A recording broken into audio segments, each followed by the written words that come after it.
I'm Logan Crawford, and right now on Spotlight, we're taking a look into the poetic world of Synthia Zarreen. She's the author of an amazing book called Life Lessons and Love. This captivating collection of poetry distills the author's personal experiences, transforming moments of pain and joy into universal lessons. Join us as we explore how her heartfelt words aim to connect and inspire readers around the world. We're delighted to have this very talented author join us here today on Spotlight. We thank the team at Great Writers Media for helping us put her in the spotlight today. And we ask viewers like you to support authors like her by subscribing to our channel and by purchasing her beautiful book. The links are below this interview. Synthia, wonderful to see you here today on Spotlight.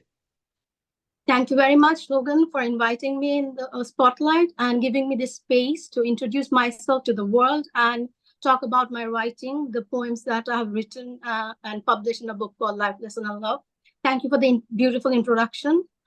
I'm really touched by, I'm really happy that you have noticed my writing, because we live oceans apart, but you notice something, So I'm really happy that that I'm a debutant, so I'm not a very professional writer, but whatever I've written, I'm written from my heart. So it's from a very authentic space and a very genuine space. So I hope I can connect with the hearts of other people. That is my motivation, like to find my soul tribe, to find my soul family, those who understands me, those who are like-minded, those who are looking for some answers. Hopefully from my journey, I can give them some valuable lessons that will benefit them in the long run. Absolutely. You've written beautiful words on the pages of this book, and they really do stand out across oceans, across continents, without a doubt. Tell us a little bit what inspired you to start writing poetry and compile the poems into Life Lessons and Love. So when you are looking at my book, from the name, it's very evident. It's regarding some lessons and my idea of love. What is love? Okay, so when 2 years back, I lost my husband, so he passed away. And that time I was very isolated because I have moved to UK being his spouse, and my family is back home, my close friends, my cousin circle, all those we call family, a support system. So I was very isolated, and I have a responsibility of a child, and he was only 6 years old. So that time I had to just go into the duty mode, because I just had to do what a woman in her space had to do, being a mom, being a caregiver, and I had to handle all the legal formalities. You can understand the legal procedures when a person pass away in this society. Even in that mental phase, I just had to be very focused and very task oriented. I didn't have space to grieve or properly handle my emotions. So my constructive outlet, because if I don't handle it, I was getting numb, and I didn't want depression or any kind of sadness to settle within me that would ruin my other aspect of life, being happy with my son, being attentive to him. So I stopped myself, like, no, I can't afford to be grieving, I can't afford to lose myself in this grief. So I started journaling, I started writing. From an analytical point of view, I started noticing our heart, like human heart. Why do we grieve? Why do we have this emptiness when somebody passes out? So I start noticing my emotions rather than reacting in my everyday life. I started journaling. I started completely analyzing my life from a childhood to till that point. So I started, because I couldn't pretend and act that everything is fine when deep down there was a big grief. And if I didn't handle that grief, it would consume every part of me. I didn't want to stop myself from feeling that grief. I didn't want to go into a numb mode. We do that as a human because we have to take care of our duties no matter what. Life goes on no matter what. So that is the beginning of my journaling phase. Like, as a human, why do we feel what we feel? Because if I didn't have a constructive outlet of that pain, That pain was trying to consume the other aspect of my life, and I didn't want that. So I started journaling, I started reflecting, and I knew a lot of people, they don't have that space to reflect with it, because I was tied up with duties, and I can understand in this structure, in this society, people doesn't give you that much time to grieve properly. They just want you back as a robot, like, just forget about your grief. We don't want to hear about your grief. Just get into back, like, get into your, what you can do for us, not what. So that moment, I had to be my hero, kind of a, because I used to love that song, Mariah Carey, like, hero, there's a hero within you. Like, so only when you have faced this much pain and with so little support, emotional support, then you start looking inward, what strength you have.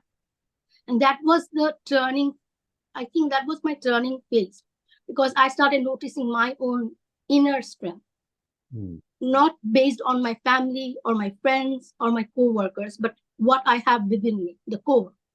I start reflecting, and I can feel a lot of people, once they read my book, they analytically, like in a logical way, in a sensible way, now their emotion will make sense, because they were not given that option, just to, understand their emotions, why we feel pain as a human, why do we miss somebody, because we were not ready to give up that role as a wife.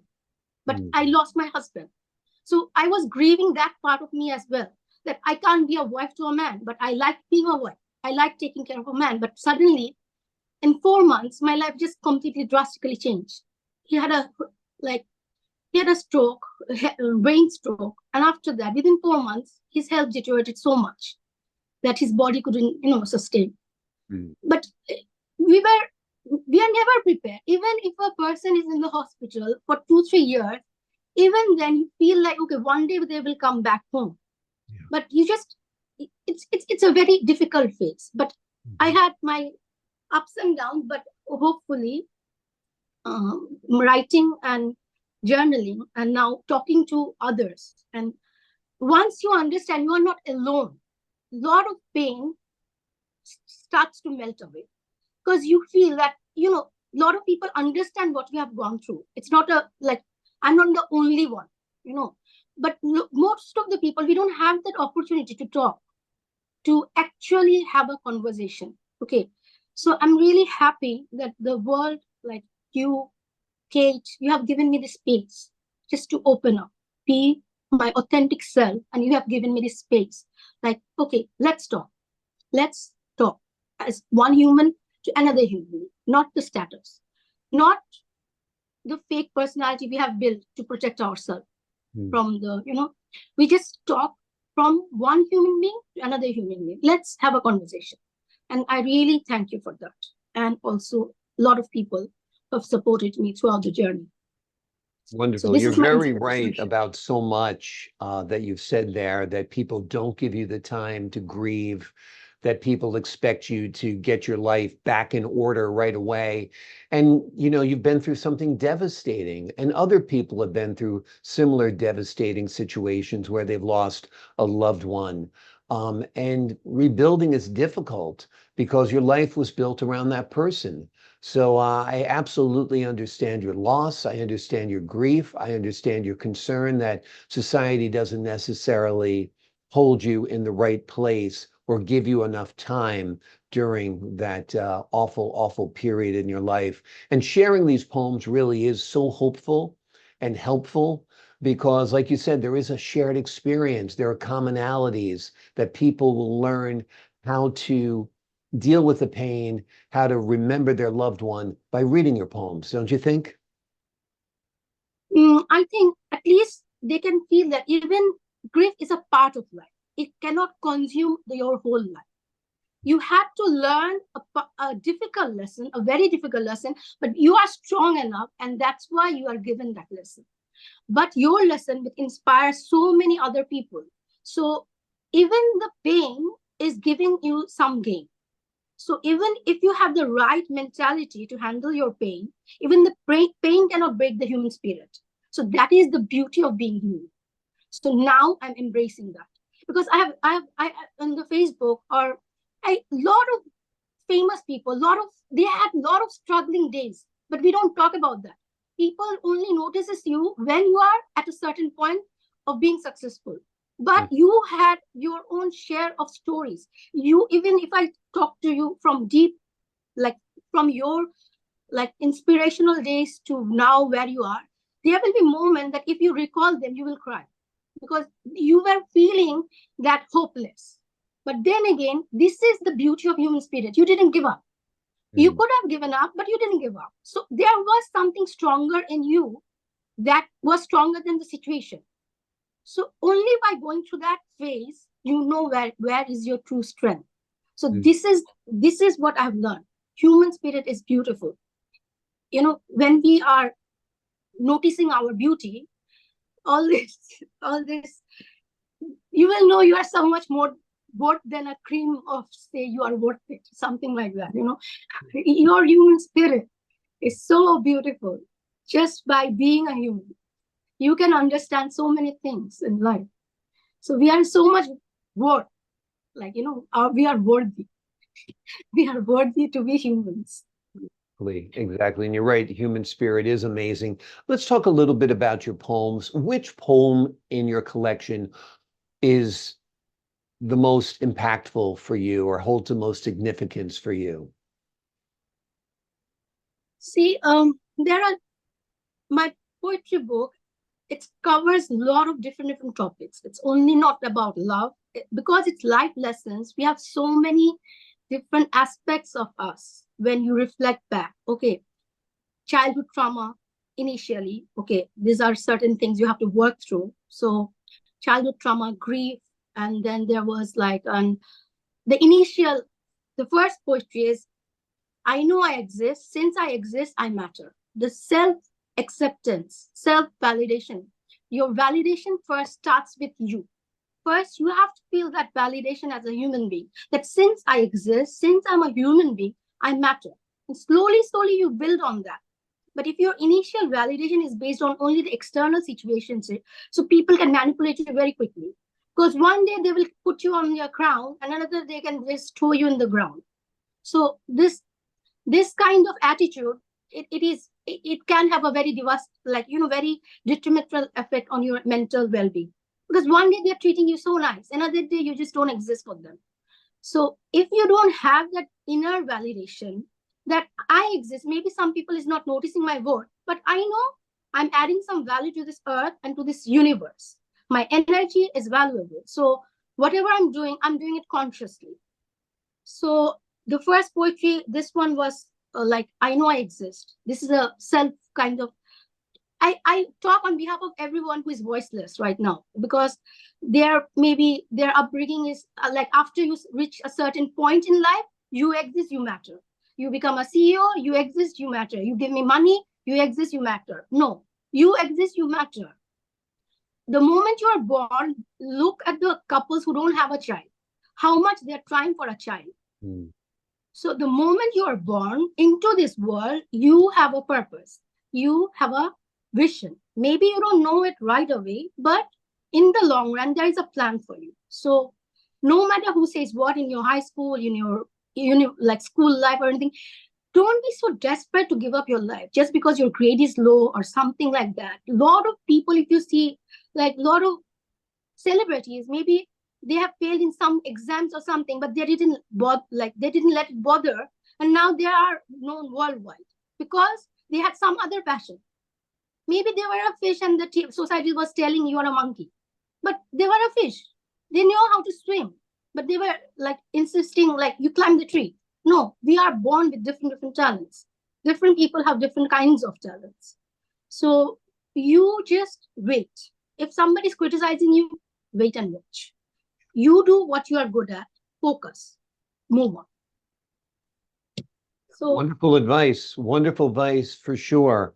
To do what you're good at and to focus. Tell us a little bit about how you hope your readers will connect and benefit from your poems. I have given my books to some of the close friends, like as my brother or some people that who's opinion I value, because they will not give me, something just out of spite or jealousy. They will give me genuine opinion. Yeah. So a lot of times I felt like some guys, they are very shy with words. They don't know how to say things, articulate their feelings, because guys are very like structured. They like a lot of things logically presented to them. So when they read it, like, okay, this is what my heart feels, but you have written it for me. So I feel a lot of people who are not very good with words or express themselves clearly, once they read my poetry, they will feel like, okay, it's within me, and she just wrote it for me. So it's in my heart, and somehow she just knew my feelings because she's a human being. She could understand. So they will feel seen, heard, and understood. Maybe they will feel like, okay, she is very genuine. She's not telling things that we want to hear, but rather she's doing her best to remove some confusion within our consciousness. She's doing her best to connect us to our authentic self. Because being authentic, a lot of places you are not appreciated for being authentic. Rather, if you have a fake smile and yes sir attitude, they will appreciate you more for the time being. Okay. But in the long run, it is your essence that will get the respect. Okay. Even too much yes sir, at the long run, they can't handle the competition because there is nothing much within themselves.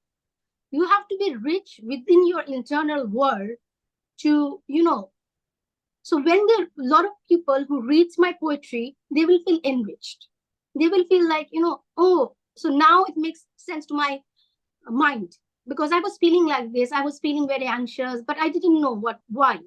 So maybe they will think, okay, now, yeah, during my childhood, yes, I have noticed that, but I didn't know what it was. Because at childhood, we had so many things happening to us, but we didn't connect the dots when we grew up because we were not given that space. But on behalf of everybody, I have done my reflection and I've written the book.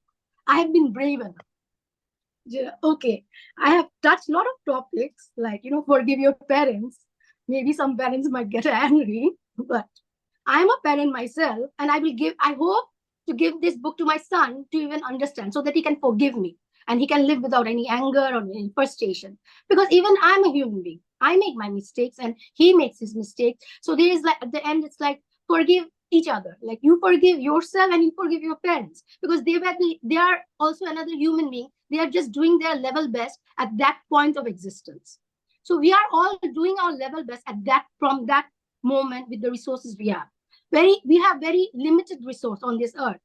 So sometimes even when we want to do a lot of things, but we have to hold back because we don't have the resource. So it was like, I touched a lot of points, but then I made them understand. I give them an explanation. Like, they were just human beings. They were doing the best they had with whatever they had at that point. So just forgive and forget. Like, okay, move on. Exactly. Not Great forget. advice. Everybody's got some kind of problem with their upbringing. Your parents do the best they can possibly do. Yes. Forgive them and move on for sure, because kids aren't given an instruction manual and sometimes parents make mistakes, but everyone really try to do their best. Tell me how your cultural background has influenced your poems. See, cultural background is my root, and I don't forget my root. Okay. I am a person, I move on, but I don't forget anything. I said forgive and forget. No, it's forgive and overlook their mistakes, because I don't forget. If you forget, you don't learn the lesson. I don't want the history to repeat itself. So if you forget, the history repeats itself, because you become lenient and you become careless. And the person who have a tendency to be narcissistic, they will continue their manipulation game. So forgive and overlook, but you cannot forget who has given you, like, true witness of who they are as a person. So you maintain a relationship, but you know your limit, boundaries. So having boundaries is very, very important in this world. So as I move on with my life, like now I'm noticing all these small details. Before, I didn't understand the value of this, having boundaries and all this. So now I hope From now on, I can live a much authentic life without upset. Has your poetry evolved over the years, and what has influenced that evolution? Of course, poetry has evolved because my thoughts have developed, my awareness, not my thoughts, but my awareness. Even when we confirm the meeting that we will be talking, from that point, this point, the moment you are meeting me actually, there is a transition in my awareness. There is a growth, there is a development, there's a preparation. So I am a learner for life. So even the moment I started writing 2 years ago, and the moment the book was published, for me, that was a learning for that phase of life. But now I've moved to another phase of like, now I can observe and witness what happens after my writing is in the, it's reaching the other people who needs to reach this height. Okay. But I have moved to another height I have become more like an observer. I don't take things any personally, because these are all, they are saying their comment from their level of awareness. Okay. So I'm holding space for them. I have grown from getting unhealthy attachment to my writing. Like, I'm just observing them, and I have moved on to a wider awareness that, okay, they have their own opinion and they're entitled to that. So it is, most of the people, they have, like, people who have reached out to me, they were very kind. And Facebook group, I have that life lesson and love with Synthia. So from there, people have appreciated my work, like whatever I've published as small bits and pieces. So we could relate. I told you, I like opening discussion. It's not like I am right or you are right. No, we all have our own perception, because we are all standing on different points of view. We are all having, like, you are seeing 6, I'm seeing 9. So that doesn't mean you are wrong or I'm wrong. We are having the same scenario. We are observing from different point of view. So if we discuss, then our sense of reality becomes richer. We have a better understanding of what's real in this world, what's actually happening. So only when we open up a conversation, only then our awareness expands, our consciousness expands. Yeah. So my writing, the whole journey, the whole process, it's all building. It's like I'm learning, and I enjoy the whole journey. So of course there's an expansion, and it is expanding. And even talking to you today, this is a new experience for me. So every moment I'm learning. Exactly. Right now there was a phone call. Suddenly I was like, but okay, this is just another thing. Right. Wonderful. Well, you're good at talking, you're good at writing, you're a beautiful poet, that's for sure. What are some of the recurring themes that the readers will find in life lessons and love? Recurring theme is one thing I have heard a lot of time in the Facebook community. A lot of school teachers us a lot of things, education institute, but they don't teach us how to love ourselves unconditionally, unselfishly. Just love yourself the way you are. No demand from you. I have to be a CEO. I have to have my own company. Before you reach that, just the way you are, with your darkness, with your light, with your strength, with your weakness, the complete package. Just to love yourself unconditionally and unselfishly. So this I have really highlighted throughout, that love yourself just the way you are, live in harmony with the world, with the universe. Don't limit yourself to the human society. The humans, if you feel like imprisoned, your thoughts feel like imprisoned, if you are just seeing yourself through the societal point of view, because you are capable of so much more. You have the capacity to understand the universe. And now you are in the universe. This earth is like a sand. And in the sand, there is the human society. So if you compare the size, in the universe, it's just a piece of sand. And then you are investing all your capacity to understand, into the society. So you feel very dull and bored, because the same structures, patterns, narcissistic abuse, and this and that, like all the negativity is consuming you. But if you focus on the world, or the environment, in the beauty of this world, nature, you feel much more relieved that you are part, like, you're living in a bigger, community, not limited to the only the global community. Yeah, absolutely. What are you working on now? Are you working on new poems? Are you thinking about putting together another book? Tell us a little bit about future projects. So if people love the way I write and they can connect to me, I am always writing. Okay, so it is my, whenever I feel like I write. So Mhm. it is I like writing, I like expressing myself. And you just mentioned that you can express yourself well. So I keep expressing myself. So if I'm right now working on Audible, those who don't like to read that much, maybe the sound version will, because they're driving, they can hear it, listen to it. So, so I'm working on Audible. And then I have the writing material. If somebody shows interest in me, but I want to go maybe a traditional publisher. Okay, somebody, because I have gone for self publication the first time. I didn't know anything about the publication world, so I was really very new. And then Wordsworth Publishing House, they have Mr. Elliot. He was looking. They were put out an ad, and I answered. And when he went through my manuscript, he said, he felt there is a potential, like we can work together. So that was also a highlight in my writing, that somebody else saw a depth in me. Mm. Okay, so then his team, Mr.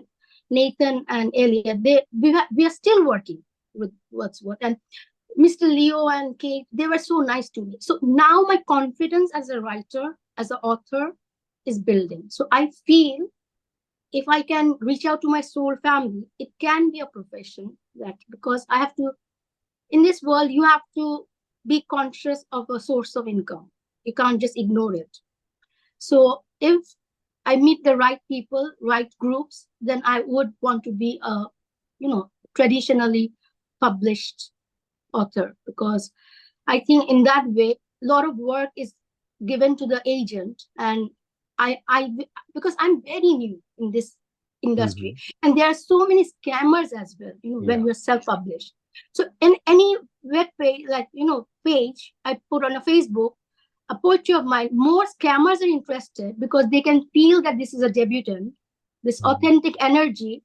So if I get the right people in my you know awareness, they are they feel that there's potential and we can work together, because I have materials, I have lot of points, and I love to inspire. It's just in me.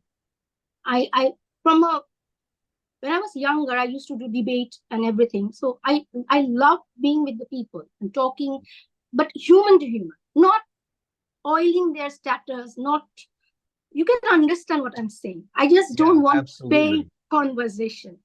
Please. Exactly, exactly. Well, your work is out there now, so hopefully it gets discovered by the masses. Hopefully it gets discovered by the literary world, because you have penned quite a few powerful poems within the tome you have written. It is called Life Lessons and Love. It's a captivating collection of poetry that distills the author's personal experiences, transforming moments of pain and joy into universal lessons. You will explore Cynthia's heartfelt words that aim to connect and inspire readers around the world. This book is highly recommended, and the links are right below this interview. Synthia, thank you so much for joining us here today on Spotlight. Thank you very much for the pleasure of letting me know you as a, like, as a person to person, and giving me this space, this honor, like, because I'm a debutant. I am, technically speaking, I'm a no one in this publishing world, but you noticed, and that really is a very uh, it's a very nice feeling that, somebody else noticed my work even though he's far away from me. So thank you very much. Pleasure is all mine. Your work is beautiful. It's outstanding. Like I said, it spans oceans, it spans continents, it spans the globe. The words are universal. To the folks at home, I'm Logan Crawford, thanking you for your time this time. Until next time on Spotlight.